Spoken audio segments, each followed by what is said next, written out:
आगाज से आखिर तक कुरान है नाते मुस्तफा महबूब के बयान का कैसा अनोखा ढंग है। जुनैद बगदादी के जमाने में एक आर्टिस्ट आया था, एक मुसव्विर, लोगों की मुंह बोली तस्वीर खींचता था। अगर कोई आता अपनी महबूबा के बारे में कहता, उसकी आंखें ऐसी, उसकी नाक ऐसी, उसकी भवें ऐसी, उसकी पेशानियां ऐसी, वो उसी तरह से तस्वीर निकालता था। आर्टिस्ट था और लोगों की कतारें लगी थी अपने अपने महबूब महबूबाओं की तस्वीरें निकालने के लिए, इसलिए कि आपकी तरह मोबाइल उस जमाने में नहीं थे जो हर घड़ी खींच लिया करें। वो जुनैद बगदादी का दौर, आर्टिस्ट तस्वीर निकालता था। जब ये बात पता चली, हजरत जुनैद बगदादी भी उस मुसव्विर के घर चले गए, लाइन में खड़े हो गए। जब आपका नंबर आया तो उस मुसव्विर ने पूछा, मौलाना आपका क्या काम है? वक्त के सैयदुत ताइफा का मैंने सुना है तू लोगों के महबूबाओं की तस्वीरें खूबहू खींच कर देता है, मैं चाहता हूं मेरे भी महबूब की तस्वीर खींचो। वाह वाह। तो उसने कहा बताओ। कलम लिया, बैठा, बताइए आपके महबूब का हुलिया क्या है? जुनैद बगदादी कहने लगे, मेरा महबूब कायनात का सबसे हसीन चेहरा रखने वाला, जिसकी भवें ऐसी थी, जिसके गाल ऐसे थे, जिसकी पेशानी ऐसी थी, जिसके हाथ ऐसे, जिसके पैर ऐसे। उस मुसव्विर ने पूछा बताओ नाम क्या है? जुनैद बगदादी ने कहा मोहम्मदुर रसूलुल्लाह। उस मुसव्विर ने कहा रुको जरा, ये तस्वीर तो ऑलरेडी मेरे पास बनी बनाई रखी है। जुनैद बगदादी ने कहा ये कैसे? लोगों की ऑर्डर पर तू तस्वीर बनाता है, मेरे महबूब की तस्वीर पहले से कैसे रखी है? उस मुसव्विर ने कहा बात दरअसल ये है, आप जिससे मोहब्बत करते मैं भी उससे मोहब्बत करता हूँ, हम दोनों का महबूब एक है, इसलिए तस्वीर पहले से बनी रखी है। जुनैद बगदादी ने कहा अच्छा लाओ तो जरा हमारे महबूब की तस्वीर देख तो ले। वो मुसव्विर अंदर गया और कुरान पाक ला करके जुनैद बगदादी के सामने रखा और कहा जुनैद क्या ये मेरे नबी की तस्वीर नहीं है? आंखें देखना हो तो पढ़ो, मा ज़ाग़ल बसर हुआ मा तग़ा, चेहरा देखना हो तो पढ़ो वद्दुहा वल्लैलि इज़ा सजा, हाथ देखना हो तो पढ़ो वमा रमैत इज़ रमैत वलाकिन्नल्लाह रमा, अगर कदम देखना हो तो पढ़ो ला उक़सिमु बिहादल बलद व अंत हिल्लुम बिहादल बलद, अगर सीना देखना हो तो पढ़ो अलम नशरह लक सदरक व वदअना अन्का विज़रक, अगर इस नबी की गुफ्तार देखना हो पढ़ो वमा यंतिकु अनिल हवा इन हुवा इल्ला वहयु यूहा, इस महबूब की अताएं देखना हो तो पढ़ो इन्ना आतैना कल कौसर। बाबा नारे तकबीर, नारे रिसालत, फैज़ाने कुरान मुक़द्दस, फैज़ाने कुरान मुक़द्दस, फैज़ाने खानक़ाह इमारत,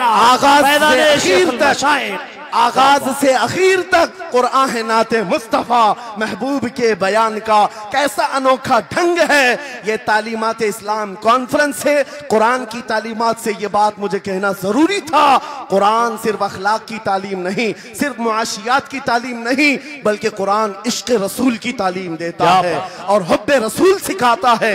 इसलिए हम उसी हुब्बे रसूल के साथ इस जलसे का इख्तिताम करते हैं। उस कुरान की तालीम ऐरे गैरे से नहीं हासिल करना, बुझे हुए दिल से भी नहीं लेना, अंधे लोगों से भी मत पढ़ना जो कुरान तो पढ़ा देंगे कुल हु अल्लाहु अहद, लेकिन बाद में ये नहीं बताएंगे किस पर उतरा था। कुरान अगर पढ़ना है तो कंजुल ईमान से पढ़ा करो, जहां बरेली का इमाम ये भी बताएगा कुरान पढ़ने वाला अपने नबी को ये नहीं कहेगा मेरा नबी मेरे जैसा था या उसका इल्म ऐसा था वैसा था, बल्कि बरेली का इमाम बताएगा कुरान पढ़ने वाला अपने नबी को यूं कहेगा सरवर कहूं के मालिक को मौला कहूं तुझे, बागे खलील का गुले ज़ैबा कहूं तुझे, तेरे तो वस्फ़ ऐब तनाही से हैं बरी, हैरान हूं मेरे शाह मैं क्या क्या कहूं तुझे, लेकिन रज़ा ने खत्म सुखन इस पे कर दिया, खालिक का बंदा खल्क का आका कहूं तुझे। ये क्या है पर्सनालिटी डेवलपमेंट?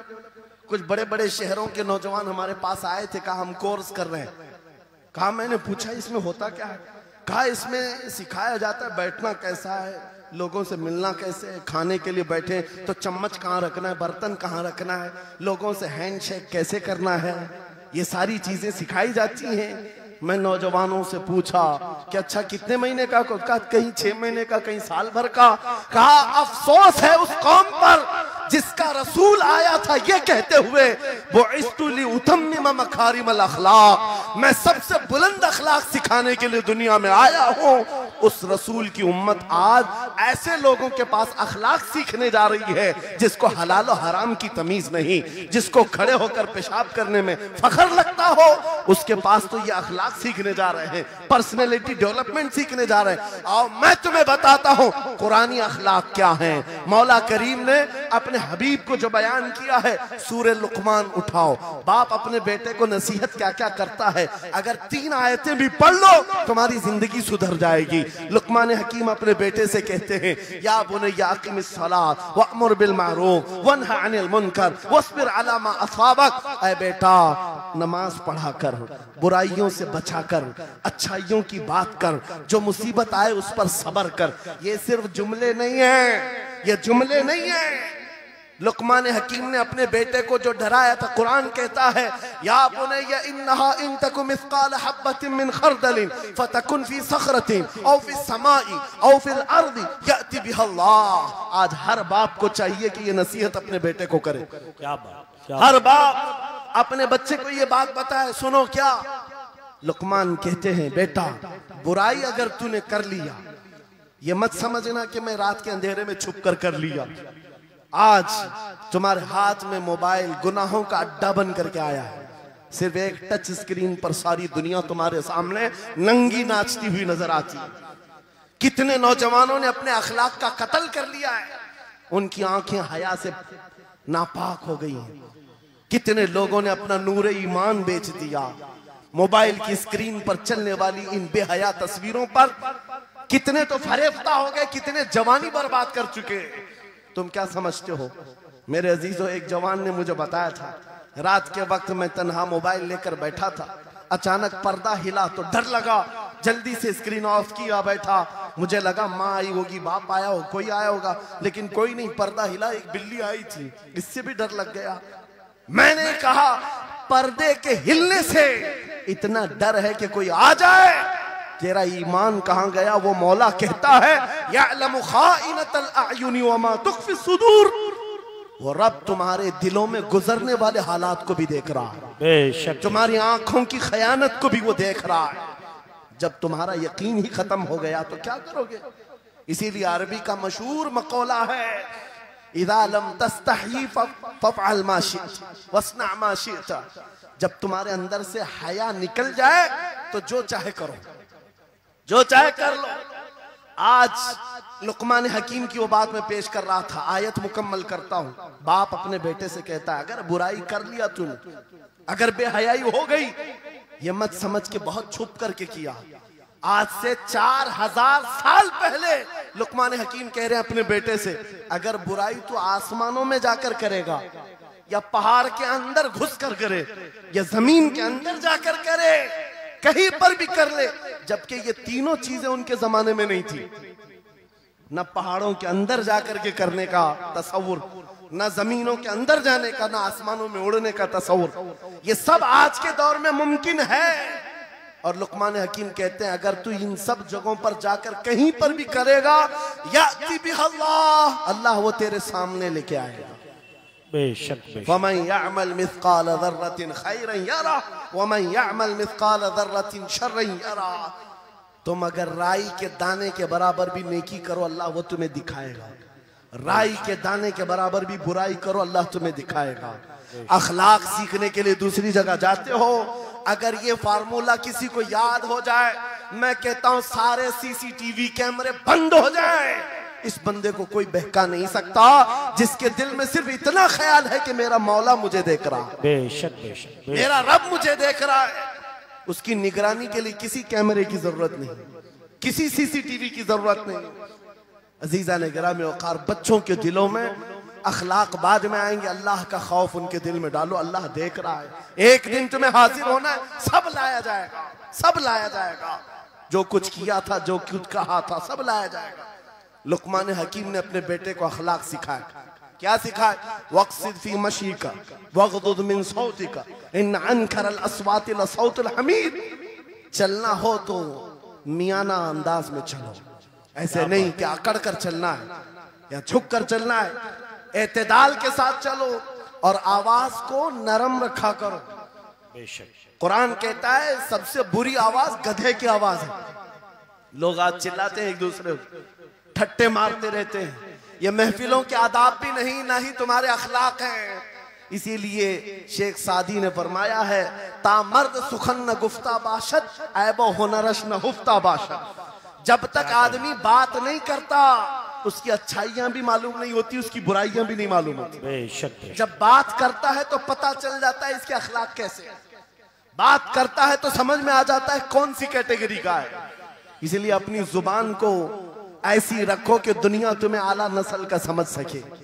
बात करो तो तमीज के साथ, चीख पुकार करना, एक दूसरे को इस तरह से बात करना नौजवानों में आज आम हो गया।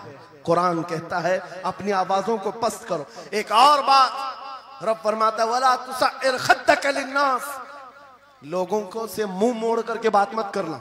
सामने तुम्हारे कोई खड़ा है और तुम इधर घूम करके बात कर रहे हो। ये आज फैशन हो गया है, पीछे पलट करके बात करना, इधर देख करके उसको बात करना। लोग ये समझते हैं फैशन है। मेरा मौला फरमा रहा है ये अखलाक से गिरी हुई हालत है। जब बात करो तो आमने सामने, लोगों से मुंह टेढ़ा करके बात ना करना। ये अखलाक कौन सिखा रहा है? ये कुरान अजीम है। तुम पर्सनालिटी डेवलपमेंट सीखने की बात कर रहे हो, तालीमात इस्लाम को छोड़कर क्या पर्सनालिटी डेवलपमेंट हासिल कर पाओ? तुम्हारे पास सब कुछ है लेकिन सीखना नहीं चाहते। आज तक नौजवानों में से मुझे कोई मिला नहीं इस तरह से कि लोग आते हैं, मुफ्ती साहब बीवी को 2 तलाक दे दिया, 3 तलाक दे दिया, अब क्या करना है, इद्दत कैसे गुजारना है? या ज्यादा से ज्यादा दारुल इफ्ता में आते हैं, मुफ्तियान इकराम होंगे, झगड़े के मसाइल लेकर के आते हैं, बाप मर गए, इसको कितना मिलना है, इसको कितना मिलना है। अरे जिंदगी गुजर गई, कभी आ करके ये क्यों नहीं पूछा मेरे घर में मंगनी हो रही है, शादी हो रही है, ये बताएं मेरे मुस्तफा ने कैसे शादी की? क्या बात है, क्या बात। बेशक ये क्यों नहीं पूछा? मैं बीमार हो गया हूं, मुझे बताएं रसूलुल्लाह ने बीमारी के आलम में क्या कहने का हुक्म दिया? क्या बात। अगर तलब हो मेरे नबी के पीछे चलने की तो बंदा ढूंढ ढूंढ कर चलेगा, बेशक ढूंढ ढूंढ कर चलेगा। बेशक हजरत इमाम अबू यूसुफ के बारे में और बाद ने इमाम अहमद बिन हम्बल के बारे में कहा कि आपने कलिंगड़ खाने का बहुत शौक था। तरबूज, आप तरबूज कहते हैं? हाँ, हमारे यहाँ मुंबई में इसको कलिंगड़ कहते। और उन्होंने ये कहा कि ये सुन्नत भी है। मुझे रिवायत मिली है कि हुजूर ने भी खाया लेकिन जिंदगी भर खाए नहीं। मुरीदीन ने पूछा कि हुजूर जब सुन्नत भी है और आपको शौक भी है, खाते क्यों नहीं? कहते हैं अब तक मैं वो तरीका ढूंढ रहा हूं कि मेरे नबी ने कितने टुकड़े करके खाए। अल्लाह अकबर, अल्लाह अकबर, वाह वाह। मुझे वो तरीका चाहिए। हुजूर के पीछे चलने वाला ढूंढ ढूंढ करके अमल करता है। और आज हमने जिंदगियां ऐसी बनाई हुई हैं कि लगता है दारुल इफ्ता, मुफ्ती और उलमा सिर्फ तलाक के लिए हैं, ये इद्दत के मसले पूछने के लिए, विरासत के मसले पूछने के लिए। अरे हमें भी काम दो, हम ढूंढ ढूंढ कर तुम्हें बताएं मेरे नबी चलते कैसे थे, मेरे नबी बात कैसे करते थे, लोगों से मुसाफा कैसे करते थे, लोगों के सामने आते तो कपड़े कैसे पहनते थे, मेरे नबी की नमाजें कैसी थी, हुजूर जब दस्तरखान पर बैठते कहां से शुरू करते कहां से खत्म करते। इस काम पर भी तो उलमा को लगाया करते ताकि तुम्हें पता चलता मुझे कहीं और से अखलाक सीखने की जरूरत नहीं, दुनिया के सारे अखलाक मेरे नबी के कदमों में मौजूद। नारे तकबीर, नारे रिसालत, फैज़ाने खानकाए बरकत, फैज़ाने खानकाए बरकत, शेरे रज़ा, शेरे रज़ा, फैज़ाने शेखुल मशाइख, नारे तकबीर, नारे रिसालत। वाह वाह। दर्स कुरान को अगर हमने न भुलाया होता, ये जमाने ने जमाना न दिखाया होता। इको बंद कर दो, इको। कुरान पाक के सिलसिले में मुझे बयान करने का हुक्म दिया गया, बस मैं वही बातें कर रहा हूं। मैं आपको अपने मौजू से जो मुताल्लिक है वो बातें अर्ज करता हूं। कुरान क्या तमीज सिखाता है। आज घर घर के अंदर जो एक बहुत बड़ी बला आई हुई है, हर तीसरा चौथा घर ये शिकायत लेकर के आता है बेटा हाथ से निकल गया, बेटी हाथ से निकल गई। माँ बाप इस बात के लिए रोज परेशान है, बेटा हाथ में नहीं आता, बेटी हाथ में नहीं आती। जहां ये जवान हुए 10वीं पास किया, ये मुंह दिखाते हैं हमको, आंख फिराते हैं हमको। फरमाबरदार बच्चों की कमी बहुत कम हो गई। गलती इन बच्चों की नहीं, उन माँ बाप की भी है। तुमने इनकी तरबियत तो खिलौनों से की है। इनकी तरबियत में तो तुम चाहते थे कि हर संडे इनको पिकनिक पर ले जाएं, बच्चा खुश हो जाएगा। इनको घुमाएंगे फिराएंगे, जो बच्चा मांगेगा सब ला कर देंगे। अरे ये 14 साल का नहीं हुआ, हाथ में मोबाइल भी पकड़ा दिया, सब कुछ कर दिया बच्चे के लिए। और अब बाप ये सोचता है ये 16 साल का हो जाए तो मेरी बात मानना चाहिए। एक बात याद रखो, जमीन में अदरक बो करके गन्ना आने की उम्मीद मत रखना। बेशक बेशक, जो बोते हो वही फसल आती है। मेरे नबी ने फरमाया, अल्लिमु औलादकुम सलासा खिसालिन, हुब्ब नबीकुम व हुब्ब अहली बैतिही व तिलावतल कुरआनिल करीम। मेरे आका की हदीस है, हुजूर फरमाते हैं अपनी औलाद को सबसे पहले 3 बातें सिखाओ। 3 बातें सिखाओ। क्या है? नंबर 1, अपने नबी की मोहब्बत सिखाओ। बेशक, सुभान अल्लाह। क्या होगा इससे? तुम जिस बात के लिए आज परेशान हो ना, 16 साल के बाद मेरा बच्चा मेरा फरमाबरदार बने, याद रखो तुम अगर इस बच्चे को नबी की मोहब्बत डालो, 16 साल नहीं तुम्हारा बेटा 60 साल का होगा, तब भी सर झुकाकर तुम्हारे साथ खड़ा रहेगा। क्या बात, बेशक बेशक। तुम उसके दिल में अल्लाह रसूल की मोहब्बत डालो, अल्लाह तुम्हारी मोहब्बत उसके दिल में डाले। बेशक बेशक, ये रिटर्न दिया जाता है। नंबर 1 अपने नबी की मोहब्बत, नंबर 2 रसूल पाक के अहले बैत की मोहब्बत। मेरे आका फरमाते हैं बच्चों को सिखाओ। तीसरी चीज कुरान की तिलावत। ये 3 चीजें सिखाओ सबसे पहले बच्चों को। लेकिन इन 3 चीजों से तो हम बच्चों को छोड़ ही चुके। सबसे पहली चीज जो सिखानी थी वो अपने नबी की मोहब्बत। अजीजा ने गिरामी वखार, आज घर घर के अंदर ये जो मुसीबतें आई हैं, माँ बाप की नहीं सुनता। माँ बाप अगर जवान लोग अभी शादी कर रहे हैं तो अभी से तय कर लो, बच्चा होगा, ये ख्वाब नहीं देखेंगे पहले इसको क्या बनाना है। तुम अगर अल्लाह उसके रसूल की मोहब्बत डालने की ख्वाब लेकर उस बच्चे की तरबियत करो, इंशाअल्लाह वो डॉक्टर भी बनेगा, इंजीनियर भी बनेगा, प्रोफेसर भी बनेगा, लेकिन साथ में आशिक रसूल भी बनेगा। सुभान अल्लाह, सुभान। और जहां ये दौलत लेकर के खड़ा होगा, इश्क रसूल की दौलत लेकर खड़ा होगा, और प्रोफेसर भी हो जाए, डॉक्टर भी हो जाए, कुछ भी हो जाए। देखो मशाइख मारहरा जिनके वालिदैन ने उनकी तरबियत की, उनको दुनियावी उलूम का माहिर तो बनाया है, क्या? लेकिन आज तक आपने देखा कॉलेज में पढ़ाने वाला प्रोफेसर लाखों मुरीदीन की दस्तगीरी भी कर रहा हो और उनकी शरीयत और तरीकत को बयान भी करता हो। बेशक।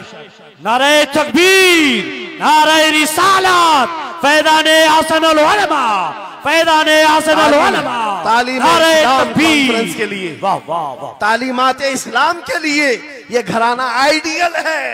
मैं मुबालगा आराई नहीं कर रहा हूँ, मुबालगा आराई नहीं कर रहा हूँ। जहां पर एक बेटे को बाप ने वक्त का एक बड़ा प्रोफेसर बनाया तुम्हारे इसी शहर का, दूसरा बेटा अगर इनकम टैक्स का चीफ बन चुका हो, क्या बात, तीसरा अगर पुलिस की डिपार्टमेंट में डीआईजी या बड़े ओहदे पर पहुंचा हो। लेकिन हमने हर एक को देखा, चाहे ये दुनिया के किसी मकाम पर जाएं, जब ये अपने असलाफ की बारगाह में आते हैं तो सर झुकाए हुए शरीयत के तरीकत के संगम नजर आते। क्या बात, बेशक बेशक। इसलिए कि इनकी तरबियत सिर्फ और सिर्फ ट्यूशन के बहाने नहीं छोड़ दी गई थी, क्या कहें, लोगों की गोद में डालकर। जैसे आज लोगों को लगता है बच्चे को पढ़ाने के लिए महंगी स्कूल दे दो, अच्छी से अच्छी स्कूल, और बच्चा आए तो शाम में ट्यूशन के लिए किसी टीचर या प्रोफेसर को दे दो। बच्चा तुम्हारी गोद में आया ही नहीं। संडे संडे तो बाप से बच्चे की मुलाकात होती है, और वो भी पिकनिक के नाम पे होती है। क्या कहें, ये हालात जब बच्चों के साथ तरबियत के होंगे तो ये बच्चे जिनसे तरबियत हासिल किए हैं उनके नक्शे कदम पर चलेंगे। लेकिन तुम अगर शरीयत का ट्रांसफर चाहते हो, स्कूल भी पढ़ाओ, ट्यूशन भी पढ़ाओ, लेकिन इश्क़े रसूल की दौलत अपने सीने से इनके सीने में डालो। बिल्कुल, बेशक बेशक। अजीज़ा ने गिरामी, मेरा मौला फरमाता है, वक़ज़ा रब्बुका अल्ला तअबुदू इल्ला इय्याहु व बिल वालिदैनि इहसाना। माँ बाप के साथ भलाई का हुक्म मेरा मौला फरमाता है। रब ने तुम्हारे फैसला किया है अल्लाह के सिवा किसी की इबादत ना करो, वालिदैन के साथ अच्छा सलूक करो। और कैसा सलूक? वला तकुल लहुमा उफ़्फ़िन वला तनहरहुमा, उनको उफ तक ना कहो, उनको झिड़क कर बात ना करो। नौजवानों याद रखो, जिस दिन तुमने अपनी माँ या अपने बाप को उल्टा जवाब देना शुरू किया, उस दिन से तुम पर रिज्क के दरवाजे बंद हो जाते हैं, बरकत के दरवाजे बंद हो जाते हैं। और ये तो बड़ी बात है, हजरत मौलाना रोम फरमाते हैं, माँ या बाप बच्चे को बात करने में जिस दिन डरने लग जाए, पता नहीं मेरा बेटा क्या समझेगा बोलूं, जिस दिन वो तुमसे बात करने में डरने लग जाए, समझ लो दुनिया का सबसे बुरा दिन तुम्हारा शुरू हो चुका है, शुरू हो चुका है। होना तो ये चाहिए कि तुम्हारी जवानी नहीं, तुम्हारी उम्र बीतने को आ गई, अगर माँ बाप को अल्लाह ने सलामत रखा, चाहे वो बूढ़े बिस्तर मर्ज पर हो, उस वक्त भी अदब के बाजू फैलाए हुए हो, अदब के बाजू। आपको पता है सहाबा इकराम बैठे, मेरे आका सल्लल्लाहु अलैहि वसल्लम, एक खातून आई, रसूल खड़े हो गए, अपनी चादर बिछाया, उस खातून को बिठाया। सहाबा कहते हैं हमने एक खातून को, आई हुई खातून को इतना अदब करते हुए रसूलुल्लाह को पहली बार देख रहे थे। वो खातून आई, बैठी, मुस्कुराई, बातें की और चली गई। सहाबा ने पूछा या रसूलल्लाह, इस खातून का अदब क्या है? मेरे आका फरमाते हैं ये मेरी दाई, मेरी दूध पिलाने वाली माँ हलीमा सादिया, क्या पैदा हुए नहीं, दूध पिलाई हुई माँ का यह अदब मेरे नबी ने सिखाया। ये अखलाक कुरान के हैं मेरे अजीजों, कुरान के हैं। याद रखो नौजवानों, इन बूढ़े माँ बाप को आज जितने लोगों ने तरसाया है और उन्हें घुट घुट कर जीने पर मजबूर किया है, वो आज की रात तौबा करके जाएं, तौबा करके जाएं, मुसाफा करें, उनके हाथ चूमें। ये तुमसे क्या तमन्ना रखते हैं? बस इतनी कि तुम अपने पैरों पे खड़े हो जाओ, ढंग का कमाना सीख जाओ। नौजवान को इनका डांटना बुरा लगने लगता है, माँ बार बार चिल्लाती है, बाप बार बार डांटता है, घर छोड़कर भाग गया, फिर उसके बाद याद रखो अल्लाह ताला ऐसे जूतों पर तुम्हें डाल देता है जो तुम्हारी हैसियत के भी नहीं होते, कमतर लोग तुम्हें हाँकते रहते हैं। इससे बेहतर है हमें पैदा की हुई माँ, हमें दूध पिलाई हुई माँ अगर डांटती है, कोसती है, मारती है, ये नेमत है। एक नौजवान के बारे में मैं अक्सर कहा करता, हमारे साउथ का था, बड़ा बिगड़ा हुआ, माँ मेरे पास आई थी, कह रही थी इसको समझा ले, मैं बेवा हूं, मैं बेवा हूं, इसका बाप बचपन में मर गया, ये बच्चा 2 साल का था, मेरा शोहर मर गया, मैं घरों की पतेलियां मांझ मांझ करके इस बच्चे को बड़ा की हूं, लेकिन आज ये औबाश बन गया है। बदमाशों की दोस्ती। मैंने उस नौजवान को बुलाया था, अपने करीब किया, समझाया, अल्लाह ने उसको समझ दे दी। वो लड़का थोड़ा बहुत सीधे रास्ते पर आया और बेंगलुरु गया था कमाने के लिए। मैंने कहा नौकरी कर, तेरी माँ कुछ नहीं चाहती, वो जिंदगी तो गुजार चुकी, अपने हाथों से कमाई है, बस ये चाहती है कि तेरी कमाई का एक लुकमा खा ले। ऐ नौजवान, क्या अपनी माँ को इतना भी सुख नहीं देना चाहता? गया था कमाने के लिए। मेरे अजीजों, आज भी वो मौजूद है, आज भी है। वो कमाया, महीना भर गुजरा था या 2 महीने, अपनी तनख्वाह लेकर के वतन वापस आया। अपने घर के पास जिस दिन वो पहुंचा था, घर के बाहर बहुत भीड़ जमी थी। लोगों से पूछा उसने तो पता चला उसकी माँ आज ही सुबह इंतकाल की। अल्लाहु अकबर। वो पैसों की गड्डी ला करके जो कमाया था 1 महीने 2 महीने की तनख्वाह माँ के कदमों में रख दिया। बहुत रोया। ये बात मैं तकरीरों में इसलिए कहता हूँ, उसने कई बार कहा मुफ्ती साहब नौजवानों को सिर्फ इतनी बात कहें, मैं इस अजाब में रोज मरता हूँ, मेरी माँ जिंदगी भर लोगों के जूठे मांझ करके मुझे खिलाती रही और मैं एक लुकमा मेरी माँ को खिला न सका। जिस दिन मैं लाया था पैसे, ये तो दुनिया से चल पड़ी। मुझे आज रोज इस बात का गम सताता है। आप नौजवानों से खिताब करते हैं, कम से कम इनसे कह दें कि तुम्हारे माँ बाप जिंदा हैं, होश में आ जाओ, अपने हाथों से उनको खिला तो सको, उनके हाथ पकड़कर चला तो सको, इसलिए कि दुनिया की अजीम नियामत है। जिसका बाप जिंदा है, जिसकी माँ जिंदा है, उसके हक में वो दुआ कर लें। मेरे आका फरमाते हैं नबियों की दुआ उम्मत के बराबर जो होती है, वो बाप की दुआ बेटे के बराबर होती है। आज मैं गुफ्तगू समेटता हूँ, खत्म कर देता हूँ, इसलिए कि अखलाक इस्लाम बहुत वसी मौजू है, बहुत वसी मौजू है। लेकिन आपके लिए सिर्फ इतनी बात काफी है कि कुरान को छोड़ करके अगर दूसरी जगह सीखने जाओगे तो मारे मारे फिरोगे। आज वापस आ जाओ उसी कुरान पर जिसको मेरे आका ने हमारे उरूज का जरिया बनाया है, हमारी तरक्की का रास्ता बनाया है। जानते हो, जब दुनिया के पास पार्लियामेंट नहीं थी, चलाने के लिए उसूल नहीं थे, पूरी दुनिया को कुरान ने उसूल बताए हैं, कानून बताए हैं। इस एक कुरान से फिक़े हनफी मिला, फिक़े शाफ़ई मिला, फिक़े हम्बली मिला, फिक़े मालिकी मिला। ये तो 4 मैंने नमूने बताए, 1 2 नहीं 18 फिक़ह की तदवीना पूरी दुनिया में मौजूद है। इस कुरान पर लिखी जाने वाली तफसीरों की तादाद पूरी दुनिया की किताबों से सबसे ज्यादा है। 700 तफसीरों के नाम मेरे पास मौजूद हैं। हर तरह से अलग अलग तफसीर की गई है, दुनिया की मुख्तलिफ जुबानों में इसके तर्जुमे किए गए। वो एक कुरान ऐसा है जो आज भी बबांगे दुहल पूरी दुनिया को चैलेंज कर रहा है। अगर तुम अल्लाह की बात को झूठा मानते हो, कुरान की तरह एक आयत ला करके बता दो, एक सूरत ला करके बना दो। आज दुनिया तरक्की बहुत कर चुकी होगी, टेक्नोलॉजी पर ये पाबंदे सलासिल कर चुकी और चांद पर कमंदे डाल चुकी, सूरज की शुआओं को कैद करके करंट बना दिया हो, सयाल मादे से दुनिया ने केमिकल बना दिया, सब बना दिया।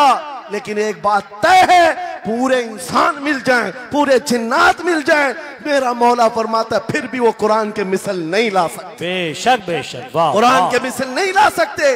ये मौजज़ा तुम्हारे पास है, ये मौजज़ा तुम्हारे पास है, दुनिया के पास ये दौलत नहीं। उठो वगरना हश्र न होगा फिर कभी, दौड़ो के जमाना चाल अपनी चल गया। मेरे अजीजों, आखिरी बात, ये सारे उलूम तो कुरान में हैं, अखलाक भी कुरान में है, तिजारत के उसूल भी हैं, शादीशुदा जिंदगी के उसूल भी हैं, माँ बाप के साथ हुस्न सलूक भी है, बच्चों की तरबियत भी है, पड़ोसियों से मामलात भी हैं, उस्ताद और शागिर्द के हुकूक भी बयान किए गए हैं। ये सारे फील्ड अपनी जगह पर, लेकिन कुरान का जो गाज़ा है, कुरान की जो रूह है, कुरान का जो खालिस शहद है, वो क्या है? कुरान पढ़ने वाले को सबसे बड़ी दौलत अगर कोई मिलती है तो अपने नबी से बेइंतहा इश्क करने की दौलत मिलती है।